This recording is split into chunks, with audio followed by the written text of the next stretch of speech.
कला पल्सर आतंक दिन दुपहर महिला को लुटिनेले टंका लुटेराक साहस बढ़ीगला केन्दुझर जिले में सहर छाड़ी गांगंडा रास्ता घाट में लुट कर पाटनागढ़ ब्लॉक पल्सर आतंक पर एवं चंपुआ अंचल माति नारदपुर अंचल जड़े महिला पाख कांडरा बैंक ऑफ इंडिया शाखार टंका उठाई फेरुवा बेले नारदपुर बसस्टाण्ड ओह्लैवा बेले ब्लॉक पल्सर आसी लुटेरा तांकोठारु 50,000 टंका थिबा बैग लुटि नेले। ए बैग रे तांकर मोबाइल फोन सह विभिन्न जरूरी कागज पत्र मध्य रहितिला।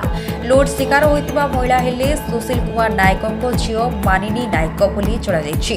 लुट पर बिजुली बेगरे लुटेरा रिमुली आड़कू चली गले। बोध हुए सेठारु 12 किलोमीटर दूर जयंतीगढ़ देई झारखंड चली जाइथिबो। तेबे रिमुली फांडी रे एतला परे चंपुआ पुलिस आसी तदंत करछंती।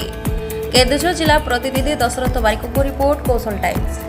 बैग रे खाली पैसा थिला ना कोन कोन थिला? पैसा थिला 50,000 पासबुक दुईटा थिला मोटे मो बड़ा पार्टे आधार कार्ड थिला आ एमआईसी सर्टिफिकेट थिला।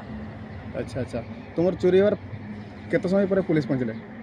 मो फास्ट एठी जने काका माने एठी जने काका लागबे सेमने इमली फोन करले तापरे आईसी मैडम को चंपा को फोन करले तापरे इमली अथरे एफआईआर गुटे दैते गनु बले मैडम आसी साथिले नि आईसी मैडम चंपा घर को तापरे से आम रिमली आसनु गोटे काका सहित जाइनु सहित आसनु से नारदपुर बैंक पाखे थी आईसी मैडम घर जाकि फुटेज देखापी गनु आम आउे कंडरा को बैंक को गनु से देखनु 3टा पिला थिले तो 3टा पिलार गोटे मोर पाखे पिला बसी से मोबाइल केंची केंची जिते मु लास्ट 2-3 हजार थी गणी सारवा भितर बाहरी आसवा भितर से लोकटा ढुकी डकायत कर ढुकला आम पछा पुछनी से चिन्ह पार हाँ चिन्ह पार देखले चिन्ह पार